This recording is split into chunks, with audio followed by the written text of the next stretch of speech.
Well, good morning, good afternoon, good evening. Welcome to the Unspoken Truth. Happy Friday, Ed. Yeah, happy Saturday, Rob. How you doing, buddy?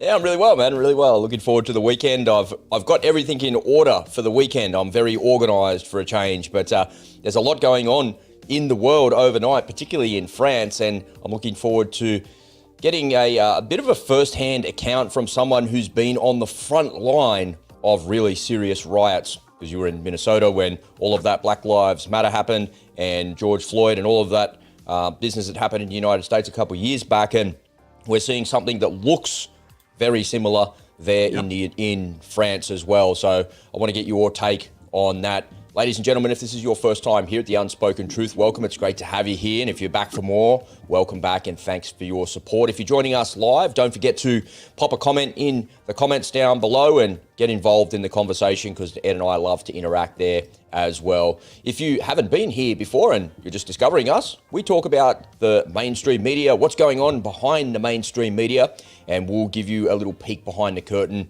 about what the real narrative actually is. I've got some thoughts this morning on why this riot is actually going on, and it might not be what you think as well. And I'd love to get your thoughts from the audience and certainly from you as well, Ed. If you don't know, we're available as a podcast, so pop on over to Spotify or to Apple Podcasts, and you can get the audio version of our show over there as well. And don't forget to come on over to Twitter and to Telegram as well. All of the links are right down below in the description. All right, let's take a little look at what's going on this morning. We're only going to talk about the one topic because I think it encompasses a whole range of things, and it's a really important thing because this could be coming to a city brought to you by your police force right now. You'll be surprised at how this may happen in your city. You never thought that it was going to happen right there in Minneapolis, in Minnesota, but it did. You might not have thought that it was going to happen in Canada, but it did. It happened in Melbourne, and it's happening right there in France right now as we speak. So if you don't know, folks, there's a massive riot going on there. It's been going on for 3 days. The police killed a young kid in a traffic stop, and I'll show you some more of that in just a second. That has led to widespread riots, looting, and destruction. And I've got some things to say about that and the reasons behind that as well. And I'm looking forward to getting your take and your feedback. Let's get straight into it, Ed. Before we get started, I just want to show the people why this is actually happening. And this is what happened. So there was a young fella, he's only 17 years old. He was pulled, so his name is Nahel M. I'm not sure what his surname is. That's all I could pull out. So he was in the car here, and the police had pulled him over, and the copper there on the right-hand side, you can see, has got a gun in the guy's face. Look, I don't know how dangerous France is. Is there a lot of gun crime there? Are the police at risk? Do they need to pull their weapons like that all the time? I can't play the video for you on this platform, but I will put it in the Telegram channel so you can have a look there at the video. And what you'll be surprised at is what you're looking at right there in that photo. As the car moves away from left to right, as you can see it's traveling, the guy kind of pulls back with he's got like a submachine gun, right? Looks like an MP7 or an MP5 or something like that. And as he pulls back, he fires off a round.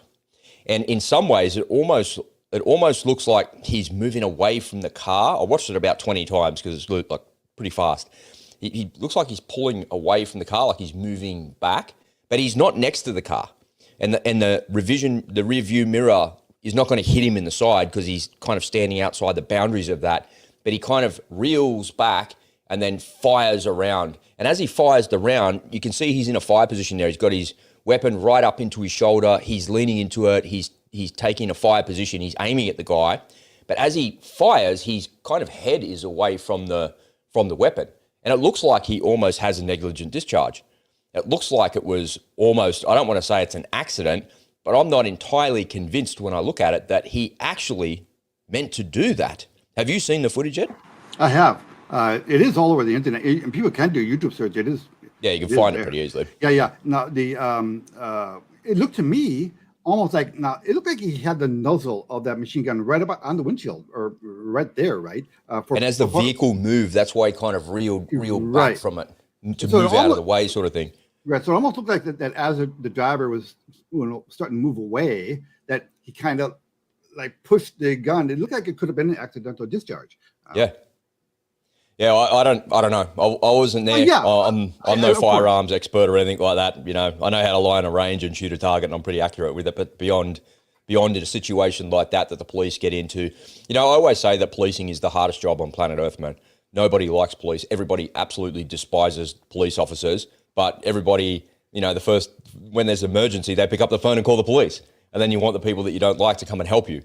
So it's the hardest job in the world, and I'm not defending what this guy has done at all in any way, shape, or form. But man, oh man, what a situation to be in, hey? Well, you just offended all the mothers out there in the world who think that their job is the hardest job in the world. Maybe being a police officer is just slightly harder than being a mum. And how about all those conservative professors out there? Yeah, all the Harvard professors, man. Yeah. Having to deal with the crying snowflakes day in, day out. It's funny. Man, oh man, Ed, you've had firsthand experience with riots like this in your city, like right around the corner from where you are. Did you ever think something like that would happen maybe give the viewers and listeners a bit of background on that? Yeah, okay. So no, I grew up in St. Paul, Minnesota. Now Minneapolis and St. Paul, they're called the Twin Cities because they're right next to each other, and the Mississippi River, divides them. And St. Paul was always kind of a sleepy little town. I mean, it's the capital. St. Paul is actually the capital of Minnesota, and not Minneapolis. But St. Paul has kind of like a small town feel to it. And there's a saying in Minnesota called Minnesota nice. We're supposed to have the reputation of being nice people. We don't like, we don't like to argue. We're just nice people. And so it's a completely different world now in the Twin Cities. And it really comes from a kind of environment of me. It's everyone's a professional victim these days. And then this is what happens when you have a society built on socialism. Now, St. Paul, Minnesota has always been a very liberal state. It's always been a nanny state kind of environment. And of course, it's just gotten worse and worse and worse. So we kind of mirror what's going on in the country in general. We've just grown more and more progressive. And in progressive environments, people become entitled. Right? They expect the free stuff. They expect to be able to sit home, watch their reruns on TV, and have a check coming to them from the government. And the thing is, when you start giving people things for free, they're never satisfied. They always want more, and they feel entitled if they don't get more. And what we see, so the riots that extended from that bad event here a couple of years ago. I'm not going to mention the guy's name because I don't want to make him any more famous. The guy was a hood. He was a crook. He was a crook, and he was a drug fiend and all the rest. A lot of bad stuff. But this guy is lifted to martyrdom status around the world. People have done really bad things in his name. But you'll see that in all these riots, they're torching, Target stores and liquor stores, and they go into Apple stores and they're looting, they're rioting. So this is not about social justice. This is about the sense of entitlement. This is people feel like they're entitled, and the politicians, they enable this. They pander to this crowd. Look what's going on in California now. You're allowed to steal up to $1,000 worth of material. You can walk into any Walgreens, any convenience store you want, pocket up to $1,000 worth of, as long as it's under $1,000. I mean, you can see the criminals there. They got the calculators and they're making sure they stay under that $1,000. And then they walk out. This is why all these stores have been shutting down in places like San Francisco and Portland and in Minneapolis here too. So there's only a certain amount of social justice stuff going on here. Very little of it is actual social justice. Most of it is people just wanting their free stuff. And you give these criminals an inch, they will take a mile. And the Black Lives Matter movement, I don't know if you need to edit that part out. I don't want to be censored or anything. But this movement that came out of this event, which turned into a worldwide event, this is a shakedown operation. So. I'm leaning in to say something, but I'm like self-censoring myself because the minute I say it, I'll get shit canned here on this platform. But we all know that is the actual case. My question to you from a personal perspective, Ed, is did you ever think that you would see that type of civil and social unrest in your community? Is that something you ever thought about before? Because you had Rodney King riots in LA, and then you had some really bad stuff going on the west coast of the United States. And there's always been an element of social unrest that's there because of the extreme differences, and there's a lot of poverty in the United States. Did you ever think you'd see that in your hometown? Well, no, we haven't seen anything at this level since the civil rights, days, civil rights act. Those are pretty tough days, which I lived through. I was a 9 and 10-year-old kid during that time. I went to a very large intercity high school, so there were plenty. I had my share of fights, actually. And it was a tough school to go to. So, race riots were a thing back then too. But after, I'd say like the early to mid 70s onward, people were pretty much getting along, and now we are revisiting that kind of tension now these days, and it's all completely manufactured, and it's all by design. And these days, these new riots, these new movements that have been, this is all organized stuff. This just did not spring up, spontaneously. We have organized progressive groups who are paying these people. I mean, Antifa, of course, is famous for inserting themselves in any local city and creating havoc. These guys are being FBI, paid. you mean? So these are professional rioters. They're being paid by people who don't like America and the things that. So let's pull on that thread for a sec, because I think there's a clear delineation between that organized chaos and a real riot. I think a real riot just dies on the vine by itself. People just have had enough, and they go home, and it goes away. But the organized riots that you're talking about with Antifa and BLM, it started there in your hometown, but then it spread throughout the United States, and everybody got involved in it, and then it was stoked. It was stoked by those movements and what was happening there. I think what this actually highlights, and what you experienced there in your hometown, and equally here in Australia, we've had a lot of protests and riots and whatnot as well, and the police even used firearms and were shooting against protesters here in Australia, and they're using audible tools to point at people and they're using sound to get rid of them and disperse protesters, and they're using all the tools in their arsenal to quell the civil unrest, so to speak, even though we have a right to protest here in Australia about legitimate things. And they're using asymmetric technology against us to make us go away. And they think that that's actually going to work against us. Actually, all it does is it galvanizes the people that are rioting and makes them want to riot more, and makes them want to resist harder, because the police are just the instrument of the state, and people are protesting against the state. What this shows to me, and I'd love to get the audience's take on this as well, particularly in France, is it shows the simmering discontent in society. And what it highlights to me is the massive delta between what a politician thinks their constituents wants and what's actually going on. And so I see this footage of a young kid shot in the face by a submachine gun by a copper that clearly didn't know what he was doing. And as I look at this content and I see this, I have a difficult time joining the dots between a guy getting shot by the police, whether that was on purpose, an accident, or whatever the case may be, and then somebody burning down a public library. No. I'm having a hard time joining the dots between those two things. But what I see, and my theory is this, Ed, and I think you guys there in the United States are on the precipice of something like this as well.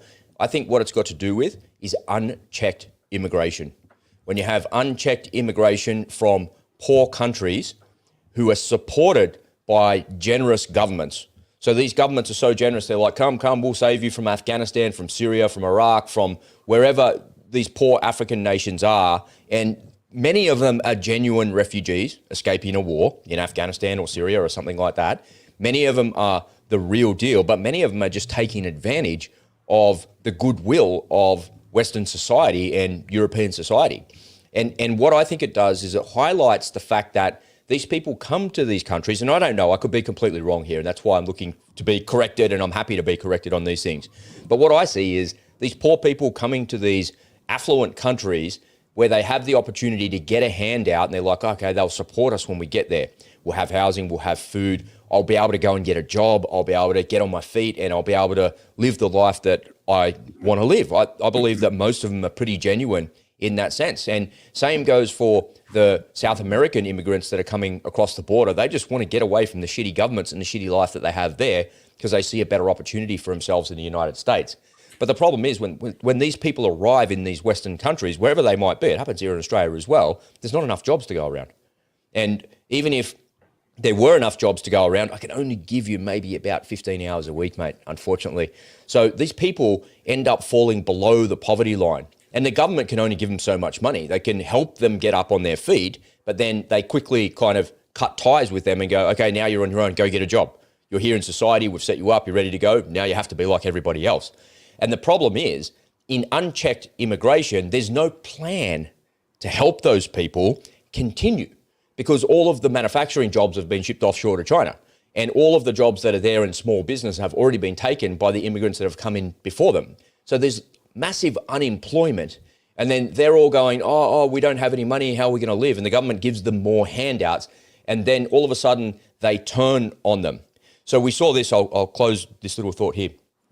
We saw this when the American government went into Iraq, and they drove up the highway. They knocked the statue of Saddam Hussein down, and George Bush flew onto an aircraft carrier and said, mission accomplished.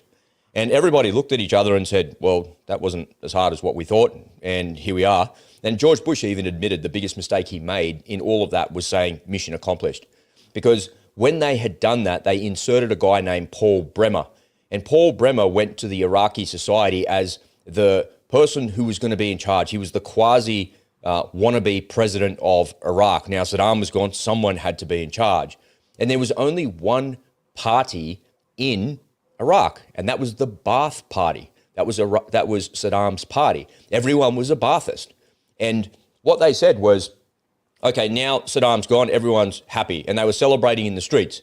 And everybody was happy, and they were running around, and they were looting and taking televisions, and CNN were saying, this is what democracy looks like. You might remember all of that footage. But then the Americans came along and said, well, what are we going to do? Are we just going to leave these people to their own devices? And in their infinite stupidity, they came up and said, no, because if we do that, the Ba'ath Party is the only political party here. It will just come back, and we just cut the head off the Hydra, and another Hydra will come back, and we still don't have Saddam, so he could come back. So we need to have the complete de-Ba'athification of Iraq.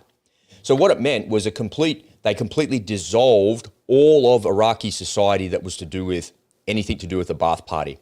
So imagine in your city, you had Republicans and you had Democrats and you had independents and you had Greens and you had different types of political systems. If it all went away, then all of a sudden they recreated the bureaucracy. And it took about 3 or 4 months. And everybody that worked in government, suddenly, the people that were happy that the Americans had come and liberated them from Saddam because they didn't want to live under that repression or the fear of that, suddenly all of those people started to turn against Paul Bremer and the de-Ba'athification policy that he created. And we've seen this play out. And this is what's playing out in France. And this is what's going to play out in the United States as well. These people are for everything. They think it's a great idea in theory, but in execution, the poor Iraqi platoon sergeant sitting around there going, man, I haven't been paid in like 4 months. I didn't want to fight the Americans. I didn't fight the Americans. And they're here now. Okay, cool. The coalition here, Saddam's gone. Okay, cool. And we've got a better future. We're going to have democracy here. Okay, cool. But how do I feed my family? And the reality is I'm not getting paid. And so one of his mates rings him and goes, you know what? Fuck these guys, man. They said they were going to pay us, but they haven't paid us. Fuck these guys. And everybody in Baghdad has got an AK, and everybody in the army takes their weapons home and their webbing and their live ammunition. They all get together and they start protesting. And the natural extension of that protest is, are you going to pay us? Yeah, we're going to pay. Yeah, we're going to sort it out. We're going to sort it out. But we need to be paid now. We need the money now. And they've got all the guns because they're the army. And then suddenly they start to come together, and then you have these people come in, these radicals come in, Al-Qaeda, al-Zarqawi, come in and go, you know what? Why don't we rally around each other here and help each other and go and fight back against these guys? One man's terrorist is another man's freedom fighter. And I look at that and I think that's exactly what's happening in France. It's not the de-Ba'athification of France or the de-Macronization of France. They're not trying to get rid of the government, but the government has come in and promised all of these things to the refugees, promised all of this to the unchecked immigration, where they open the borders to everybody, and now they're turning against you. And I don't think it has much to do with a kid getting shot in the face. It has a little bit to do with that. That's the spark that lit the fire, but I think that this is going to blow up into something much bigger.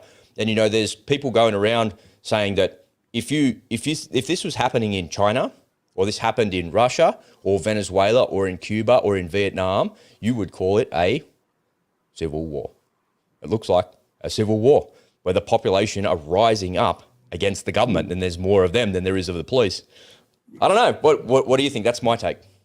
Okay, so not only do I want to pull on that thread, I want to fucking yank on that thread. Okay, right.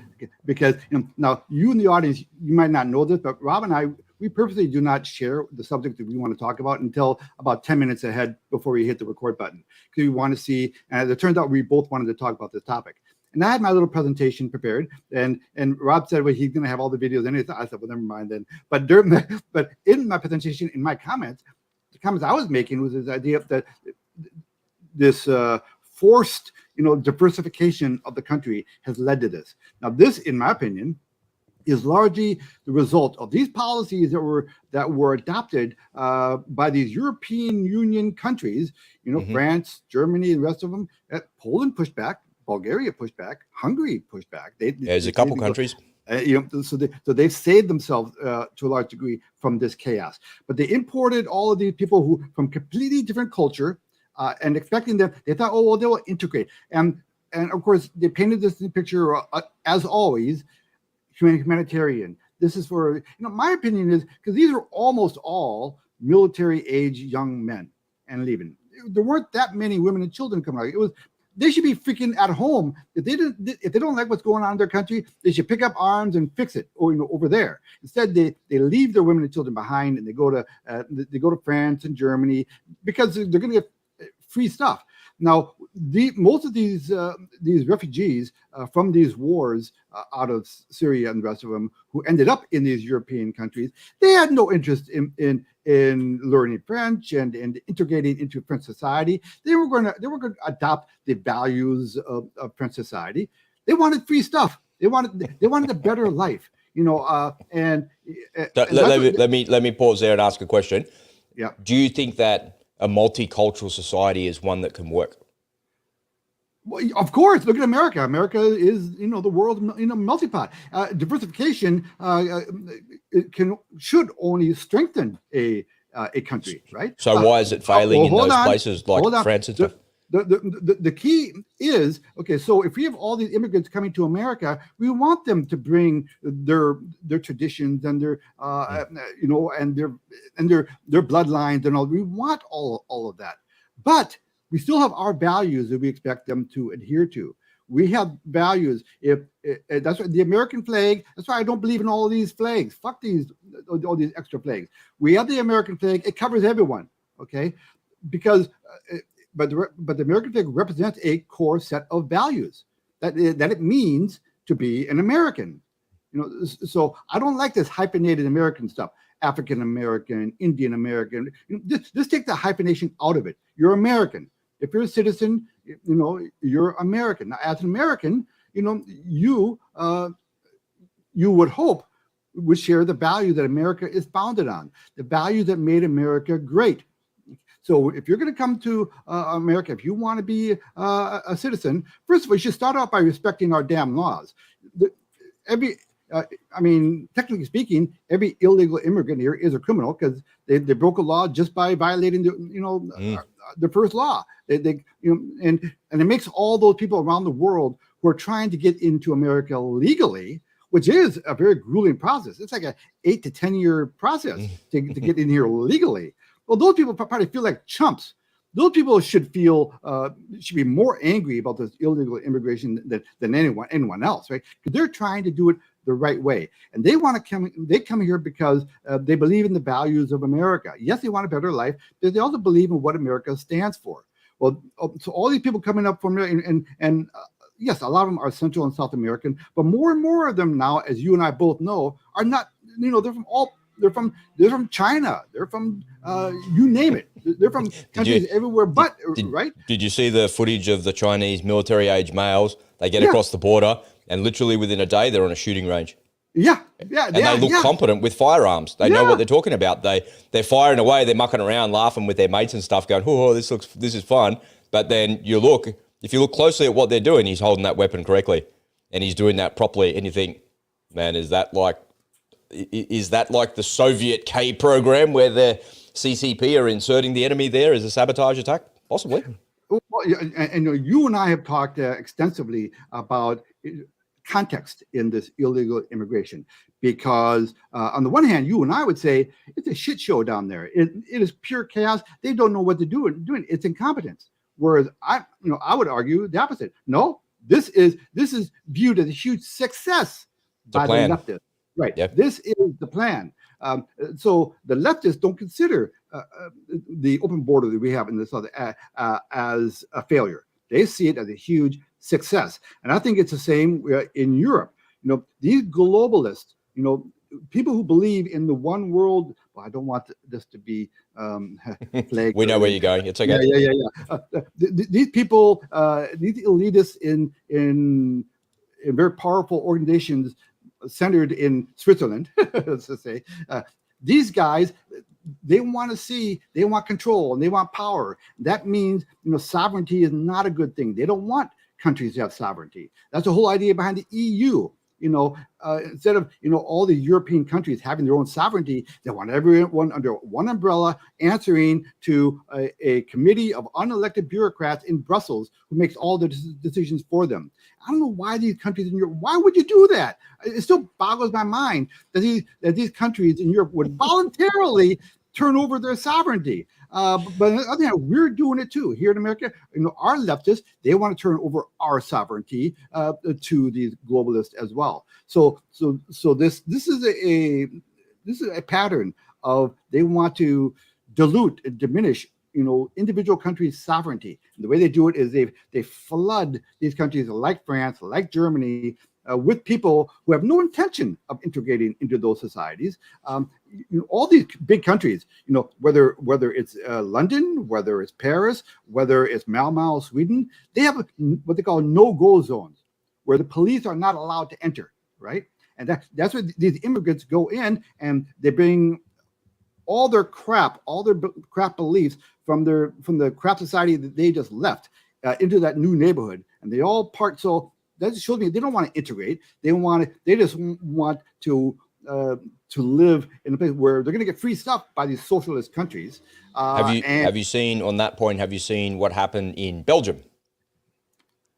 So it's anticipated in Belgium that because Belgium has a significant population decline, and I'm happy to be corrected here if I haven't recounted it because I saw it a long time ago, but the population decline in those citizens is quite significant, and part of the reason they allowed all the illegal immigration or the immigration from Syria and Iraq and Afghanistan and those war-torn countries was to fix the population problem. And it does, because it fixes it immediately, right? Because you have people of working age working back in society. But what had happened is all these people are from Muslim countries, and Muslim families typically have 7 or 8 kids. And over about 3 generations, Belgium will become an entirely Muslim country. Yep. And it will, the people that were there, I don't know what you call them, those Belgiumites, whatever they're called. I'm not sure. I'm sorry, I don't know what that is. But that will become the minority in society. And I've seen that. I've seen that here in Australian society. I think it's a little bit different here in Australian society because we don't have political discourse, and everybody is expected to go to work, and we're all fairly middle class. There's poverty here in Australia as well, and there's the lower class of society as well. But on a whole, we're all middle class. And my experience has been, I don't know, tell me what you think here, Ed. My experience has been that the people that I know that are immigrants, like first-generation immigrants that have come here in the last 20 years, actually love Australia just as much as most native-born Aussies. In some ways, they love it more because they're from war-torn countries. I had a mate that was from Iraq. He was in the first Iraq war, and I used to make fun of him all the time. I used to walk into work, and I'd point at him and go, losing side, winning side. And he said, really? Did you really win? Did you really win after all of that? And I'm like, no, we didn't, man. We destroyed your country. Sorry about that. But he was a really good dude. He's a bit older, he must have been in his kind of mid-50s, and I knew him about 10 years ago, and I still know him today. I still see him on Facebook all the time. But has done incredibly well when he came from Iraq to Australia. He got a job. He had some shitty jobs to start with, and then he got a better job. He raised his family here. His children were very small when they came, and they've grown up, and they've kind of left school and all of that sort of thing. So it's a proper immigration story, right? Came here, found success, and lived a happy life in peace and security. That's exactly how it should be. And I think that that's a really good thing. But to your point, when you're saying, why would these countries hand over their sovereignty to policies of the EU which allow unchecked immigration from these places? I don't think that they handed over it. I think the whole thing is a plan. I think the whole thing is by design, the same way it's by design there on the southern border of the United States. It's by design to get more people into the United States, to get more votes for the Democratic Party. Otherwise, all of their benefits go away. You beat me to it. Yeah, that's right. So that's where it is. Here in Australia, the Australian government is doing the same thing. They want to import 750,000 people from overseas. And I don't mean to say that bad in a derogatory way, but that's what they're doing. They're importing people. Yeah, they're importing people to put them into society because our society is reducing. Okay. And the population crisis that we have, soon there'll be more retired people than there is people in the workforce which can't pay for all of that. So the solution is either have more babies or bring in immigration. And so the government looks, let me square the circle here. The government the government allows the immigration to come in to close that demographic gap to solve that problem.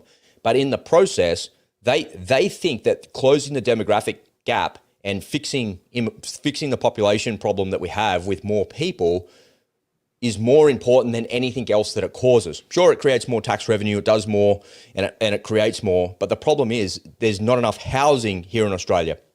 And because there's not enough housing, the value of housing goes up considerably, the cost of rent goes up considerably, and the cost of everything else in society goes up considerably more because of those things.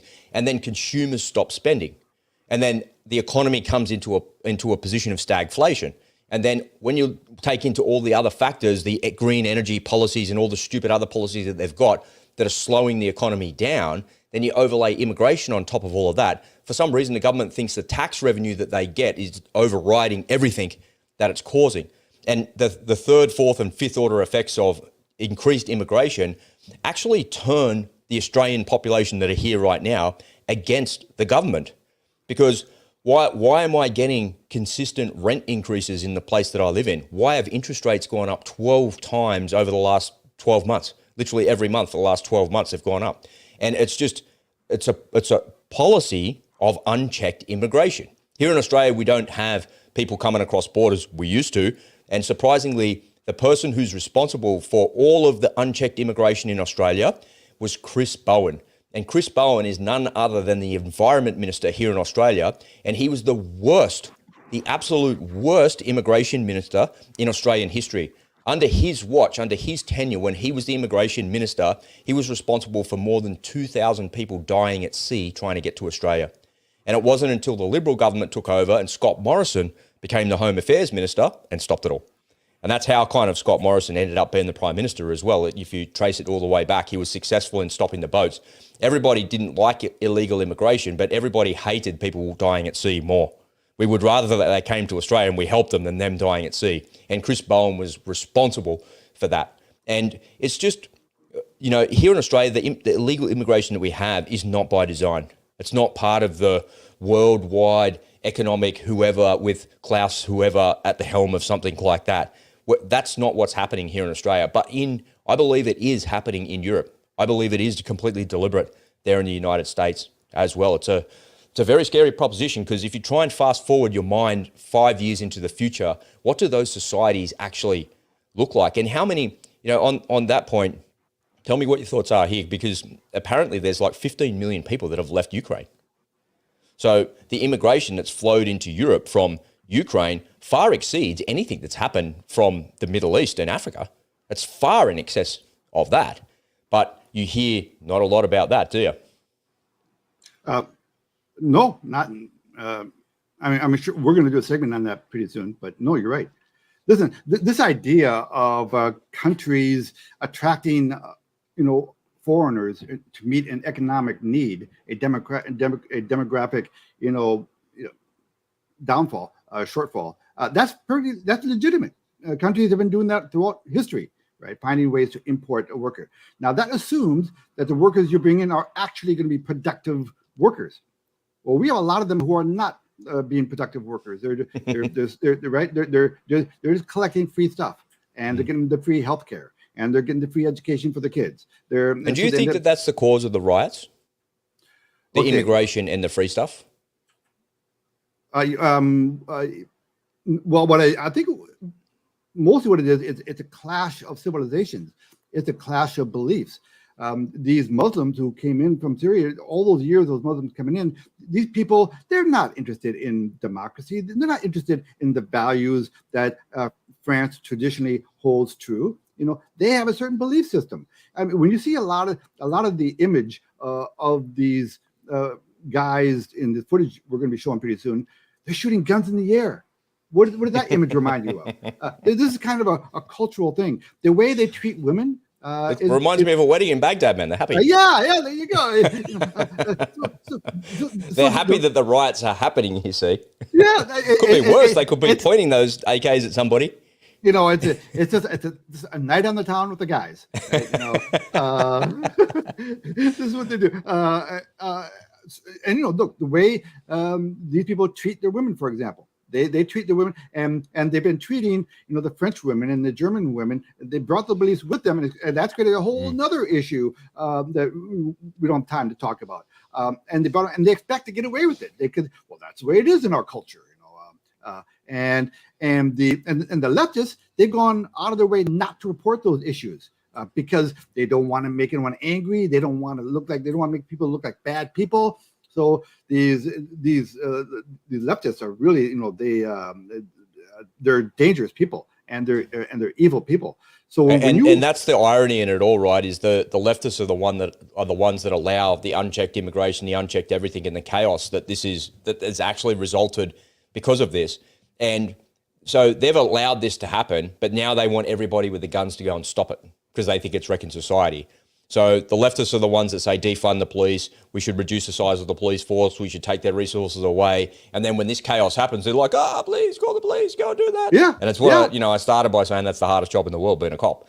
You know, everyone hates you until they need you, and then everybody wants you and you're the best person in the world. Like, really, it's the irony of society, and it's the irony of the stupid left policies that's actually what they want. You just have to be careful because the leftists will go to the extreme with those policies as well. And if you end up down a path of socialism or communism, or you have, you know, the premier of your state coming out telling you to report on your neighbors and your friends and your family, unbelievable, man. And you know, look, there is a very real severe difference between people who gather together to protest peacefully, like the people who got together in downtown Sydney to protest lockdowns because of this worldwide flu. They were gathered peacefully, and the police charge in and start firing rubber bullets. That's different from people who take a car and drive it through the front door of a Walgreens. Okay. That's what I never understood, man. And that's why I think there's a very big difference when you see rioting. There's a big difference between an organised protest of people walking down the street, screaming and shouting and throwing stuff at cops, and burning cars. And that's a riot. There's a difference between a protest and a riot. And then, okay, cool, you're firing fireworks at police or throwing Molotov cocktails at police. You're still in the protest, like window. But the minute you start smashing someone else's car that's on the side of the road and setting fire to that, now we're in riot territory. And then the mob mentality takes over, and the mob mentality happens. So when that happened in your city, Ed, I had a question about that as well, because I look at all of these riots and I watch, and I don't want willful destruction of property, or I just don't understand why people that are rioting or are protesting are burning other people's property and destroying the place. And whenever I looked at that BLM stuff that was happening in your country there, I was just like baffled about I don't understand. Why would you do that? To what end? I thought that you were protesting the underprivileged side of society, and, you know, these downtrodden people need a hand up, and we need to help these people, and we need to stop behaving like this and doing all that. But then you're going counter to the narrative. And then likewise here in France, some copper randomly shoots some random dude, accident or intentional, who knows? But that's what happened. Why are you burning down a library?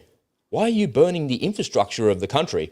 And it goes to the very heart of the difference between what politicians think is happening in society and what's really happening in society. And when I look at these things, I think, what would I do if I was in that circumstance? I've never been in that circumstance. I've never been in an angry mob that's rioting and doing that. I've done training where I've been one of the people holding the shields and the batons, and people are throwing bricks at you and stuff like that. And that's a hell of a lot of fun, and it's dangerous as hell. And, you're there on the front line with the angry mob and they're doing that to you. So I've been on that side of it, but never for real, only in training. And I look at it and I think the easiest thing to do is just get out of the way. Just don't position yourself in a place where you could be swept up in that or on the receiving end of what the police are doing to try and stop it. Like, is that what you did when it happened to you there? Well, yeah. I mean, I didn't live in that part of town, but it's not very far from me. If you go down Lake Street, which all this took place on, Lake Street is a street that runs all the way from Minneapolis all the way through St. Paul. It's a long street, right? But there's a portion there around where this happened, where they were burning everything, every small business that they could find. And a lot of these were business owners who were sympathetic to these people. But why did they do that, Ed? They didn't discriminate. Well, look, I'll tell you why. This is my opinion, but I'm right. So listen to me. Okay, so there's a group mentality here, right? You have a class of people who've been told all their lives that they're a victim because of the way they look, and they have no choice of getting ahead in life because the system is rigged against you.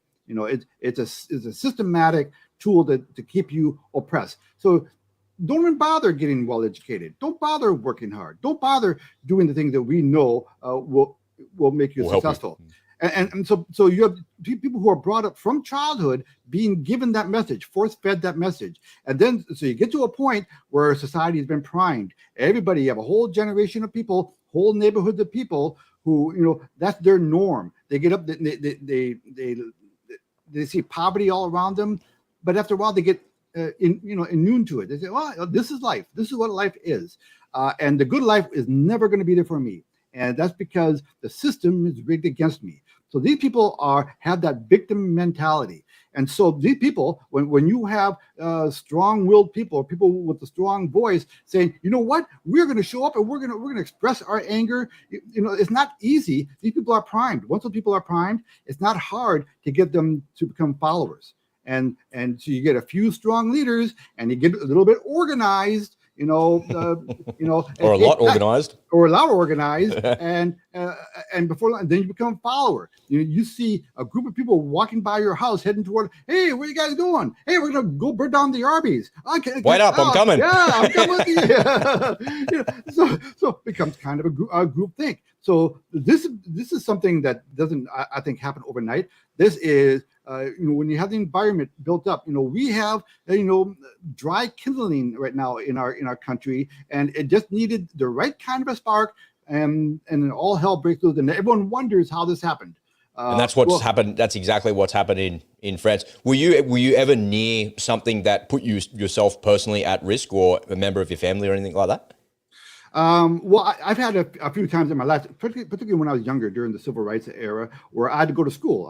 I lived in these environments, so every day I was at risk of being in a fight, and I was in several fights in high school. Completely unprovoked on my part, but that, so it wasn't a fun environment, to go to school in. No, I've never had my family like in the midst of a riot, that kind of thing. Listen, once, now I grew up in a very working class part of St. Paul, right? Is a very working class household, right? But when I moved back to Minnesota from New York, by that time I had some dough, and I moved to the good part of town. So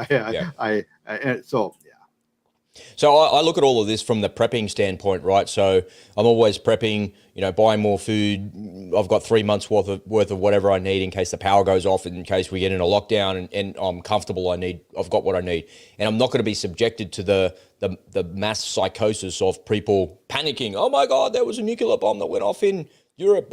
Everybody runs to the store and does all of that craziness, right? So part of prepping, and if you look at the concept and the theory behind prepping, is to be quiet. Yeah, you don't tell people that you've got those resources, and you shouldn't be out there, Ed, telling people that you've got 2 years worth of toilet paper and 9 months worth of coffee. You're going to have the angry hordes with pitchforks and torches at your door trying to get your coffee. But what you equally don't want to do is you don't want to get into a conflict. So if people did know that you were prepping and you did have those assets, what I would suggest is you don't want to shoot somebody or get into a fight with somebody just because of the assets that you've got. So the best thing that you can do is to move out of the way and let the angry mob do what the angry mob's going to do. Move out of the way. Obviously, you need to protect yourself and protect your family and protect the assets that you've got. But I look at all of this and think, man, there's where they're rioting in the city, people live right there. They live right there. And those people are in their apartments going, oh my God, I'll show you some footage in a sec of, people shooting video down at their apartments where the riots are happening right below where they are. So, yeah, man, that's a pretty scary thing. But let's take a quick break, and I'll bring it back and we'll show some of the footage, and we'll show everybody actually what's going on and the complete and total disconnect from the politicians and the constituents. Right, we'll be right back. In this crazy, uncertain world, we all need a way to protect and insulate ourselves from the outside forces that we simply cannot control. I'm a news junkie, and after a lifetime of constantly immersing myself in the darkness and the despair that engulfs the world, the path to shield myself and my family has become crystal clear. I want to invite you to come and join me in the Unspoken Truth community, where I'll show you how I protect my family from this crazy world. You'll get access to 3 masterclasses worth over $1,000, as well as our live events, training, and community of truthers just like you. Come on over to the unspokentruth.com.au and join us for just 50 cents a day. What are you waiting for? Get started now at the unspokentruth.com.au. All right, I want to show a video. I'm not going to be able to play any of the sound in the videos. You don't need to hear the sound anyway. But this is Emmanuel Macron. So this riot's been going on for 3 days now, but this is Emmanuel Macron at a concert. And he's clearly having a good time with his missus at the concert, and everybody's entitled to go and have a good time. And he was at an Elton John concert there. But while the country is burning to the ground and there's all sorts of chaos going on, he's out there having a good time. And that says to me that, it's all right, the cops have got it under control. The people there in charge, it's my evening off, I'll let them deal with it, I'll do that. But without maybe realising the severity of the situation or realising what's going on. So I'm going to play some footage for you here, folks. This is just kind of a montage of what's been going on. This is the first day of the riots here, and the coppers coming out. They're all tooled up properly in their riot gear. I reckon they're sort of 2 steps back from everything that they have, because not everybody has got a baton. A lot of them are there just in their equipment, but without anything in their hands. You notice only some of them have got shields and batons. Most of them are walking around with nothing. And here they are, tossing cars into the middle of the street, setting fire to everything like that. This is what I don't understand about the riots. Just creates complete and total chaos. This is day 1 of the riots, and there's nobody on the street either. That guy's a photographer. Now they're taking charge and destroying buildings. There's a couple of links on the screen that you can see there as well, folks. Make sure you head over to those people's Telegram channels and their Twitters and their Snapchats and all that sort of stuff, and have a look at the footage there, because there's more than just what I've got here on those channels. I just pulled a bit of footage out so people get a bit of a gist and a bit of an idea of what's really happening. But this is not a protest. This is on the scale of something that I don't think we've seen something like this in France before, have we, Ed? I'm not sure. Oh, yeah, this has become a regular occurrence for years now. But at this scale, though, like the destruction? No, I suppose you're right, yeah. We had the Yellow Jacket protest where they're protesting about austerity and raising the retirement age, but nothing like this. Well, actually, we have. If you look back, I know people have short memories, but if you look back about 5 or 6 years ago, during the height of all these people, these immigrants coming from these different. Oh, yes, there was quite a few. Yeah. They don't mind to protest, the French, eh? And it's not just the immigrants that are protesting here, the African and the Muslim immigrants. It's the French themselves that don't like that. That's what the Yellow Jacket protest was, when they were saying they were raising the retirement age and making that all happen because the government's completely useless. Yeah, so here's some footage of them driving a car into a shop. Yeah, but those riots related to the pensions and high gas. Okay, that's just the people voicing their their displeasure at the insanity by the government. This is different. This is hatred. This is a cultural issue, in my opinion. And that's why I say the disconnect from the president down is just stark. This has been simmering in their population. You point out correctly, it's like the kindling, right? Yeah. And here's the next day, the following day of everything just been completely destroyed. So somebody on his motorbike just riding through the city here, showing you the scale of destruction, all the burnout cars and what's going on. So I just don't understand if you're protesting against what had happened. You know, that kid was killed and whatnot. But what has that got to do with setting fire to every vehicle on this street? It's ridiculous. There's no accountability, right? They know they're not nothing's going to happen to them. Which I'm going to let you finish your point because I want to, take a deep dive into that. Go for it. You go. Okay, so if I were the mayor of any of these cities, look, every one of these riders, they should be damn glad that I'm not in charge, that I'm not the mayor of that. They should be bowing to Mecca and saying thank you so much for not having Ed Anderson the mayor of my city, because I would all these European countries, especially the big ones like Paris, they've got surveillance cameras freaking everywhere, right? We all know that. Everyone's surveilled. It's not hard to find these guys. I'd find every one of these guys, and I'd either put them in jail, or better yet, probably a cheaper option would be give them a one-way ticket back to the place they came from. They see ya, and I would keep doing. And with every riot, I keep doing that until the people who don't want to be there, people who want to cause chaos, they're gone, and we're left with the people who actually do want to be productive members. So here's the unspoken truth about all of what you're just saying. All jokes aside, that what you're talking about is a policy of zero tolerance. And if you had a government that was in charge that just simply didn't tolerate this rubbish, this bullshit, you should be able to protest. You should be able to assemble and say, hey, people shouldn't have done that. Peacefully, you should be able to do that. And then if you're going to behave like this, then we're going to find who you are and we're going to get rid of you.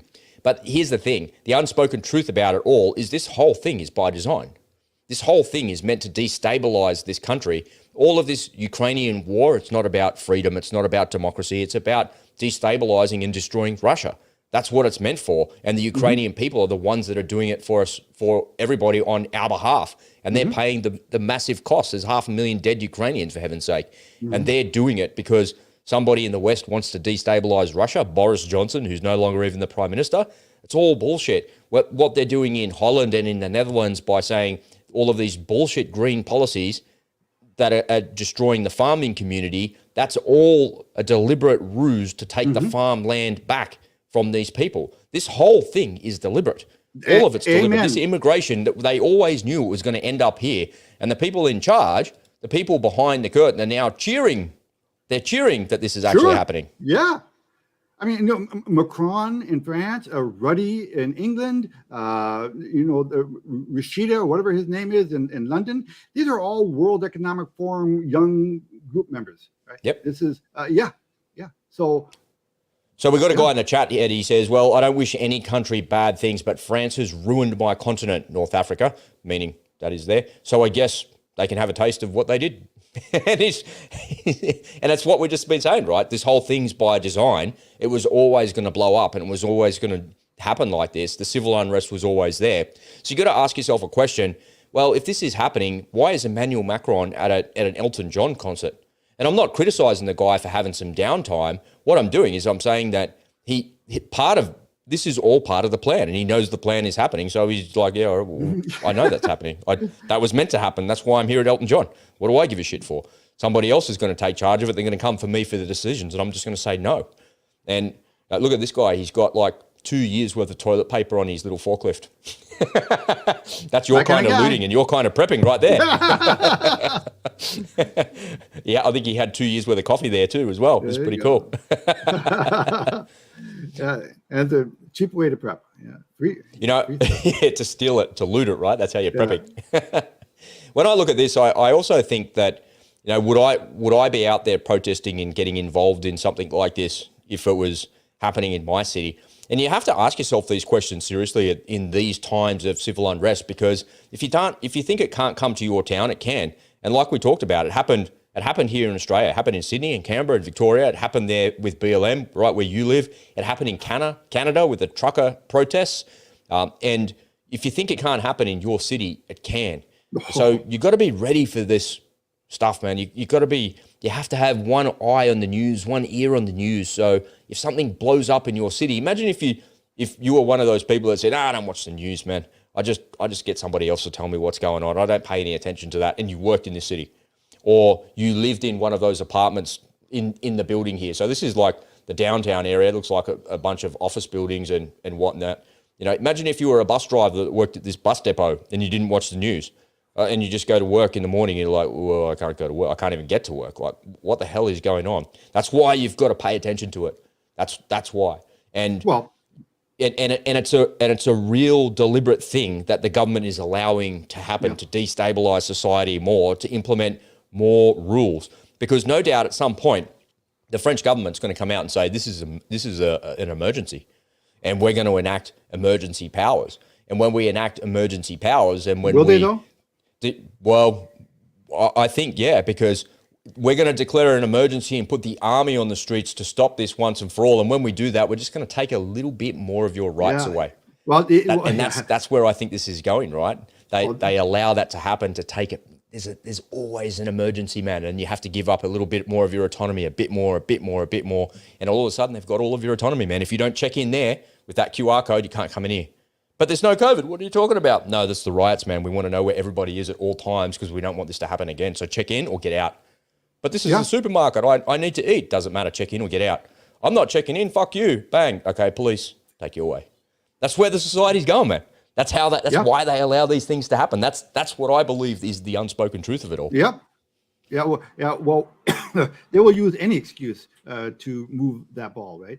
Well, this is the way I think they're going to spin this current event. And mark my words on this one, guys, because I'm going to make another prediction. Yet another Ed Anderson prediction that will come true. A stock market, a non-stock market prediction. That's right. The way they're going to end up spinning this is we view this as an opportunity to reach out to those people who have been aggrieved, and we're going to address their issues. So this is an opportunity to bring the country together and make our country a more fruitful and peaceful society. And wait, let me fix the graphic. We're going to fix it. We're going to reach out for the opportunity for looting and destruction, and and make looting and destruction a more peaceful society, which we're going to follow the American model and say that you can take $900 worth of stuff and there you go. Do whatever you want. There you go. See, problem solved. Man, oh man. You can continue to loot. Just keep it under $1,000, okay? And this stuff like so. These are the little stupid solutions that they're going to come up with, which of course they're not solutions. This is idiocy. It's pandering to the worst possible. The idea of taking my solution and deporting all these bad actors. They will never do that because, like you said, they have an agenda. This is part of the plan. Now, one thing people should do is at every possible election, take a look at that ballot and see, who does this guy? What kind of guy is this? If it's stop voting for your damn socialists, Europe. I mean, how much more can you people take? Here's one more. I just kind of had like a fleeting thought there when you were saying it's by design. Here's one more example of why it's not real and why it is by design and why all of this hatred and anger has just been simmering below the surface the whole time. Because when I think of the country that I live in here in Australia, our whole entire society, like the United States, is based on immigration. There'd be no people here if nobody came here, literally, because the Aboriginal society is very small and it's completely dispersed. Even in modern times, it's small and it's dispersed. So our whole country is built on immigration. But I can't remember a time where a bunch of immigrants, either that came from a boat from Indonesia or Malaysia or something like that, or illegal arrivals came here via plane and overstayed their visas. I don't ever remember a time ever in my entire 46-year existence, and I've followed politics and Australian history, and I know it pretty well my entire life, but I've never seen a bunch of immigrants protesting here in Australia. And I've never seen them rioting.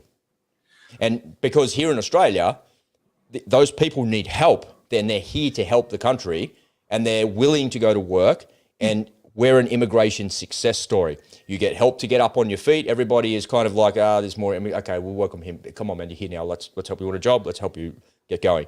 So my experience with immigration has always been just absolutely the way it should be.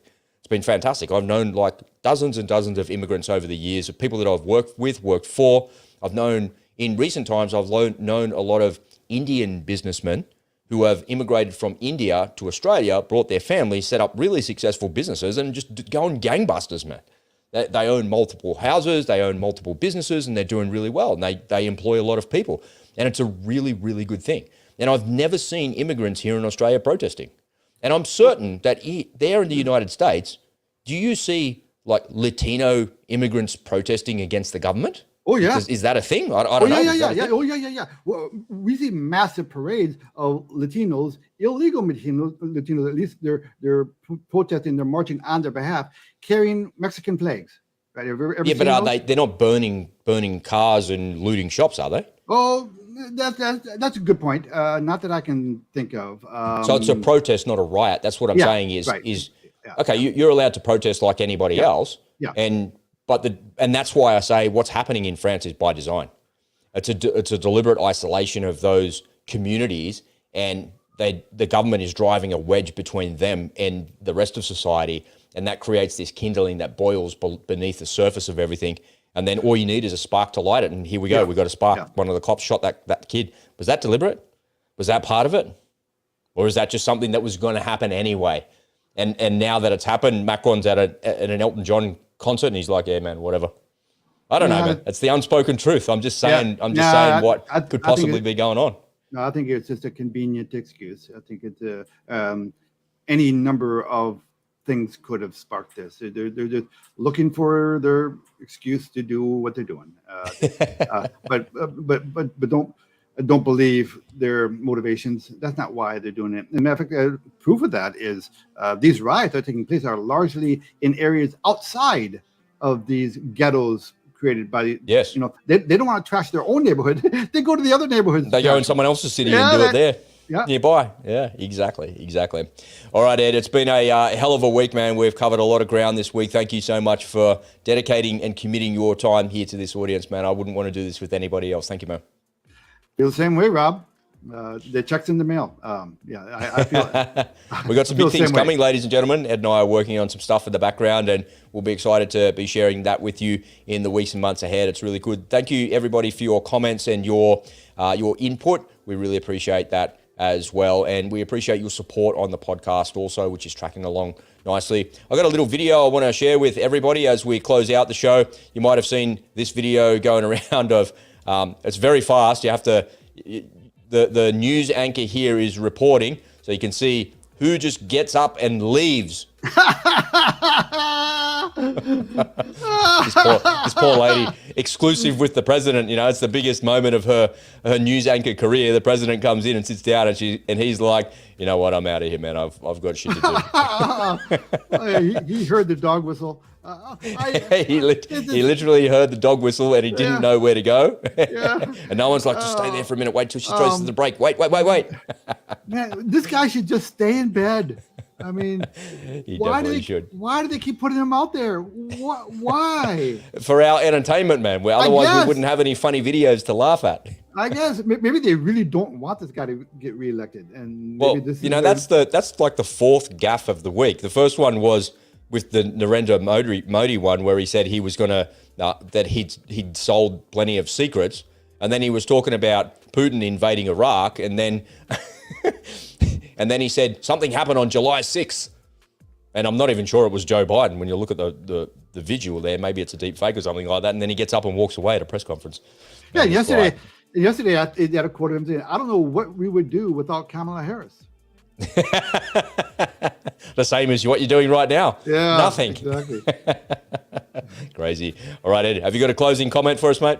Nothing really profound. Just please hit that like button if you don't mind. It's been a long week, and we covered an awful lot of stuff this week. I hope you enjoyed it. If there are any topics you would like us to cover that we haven't covered, please let us know. But please hit that like button. It helps the algorithm. We appreciate the support. Yeah, beautiful. All right, Ed, let's get out of here. Enjoy your weekend, mate, and I'll see you on Monday. It's bye for now. See you, everyone. Bye. See you, Robbie.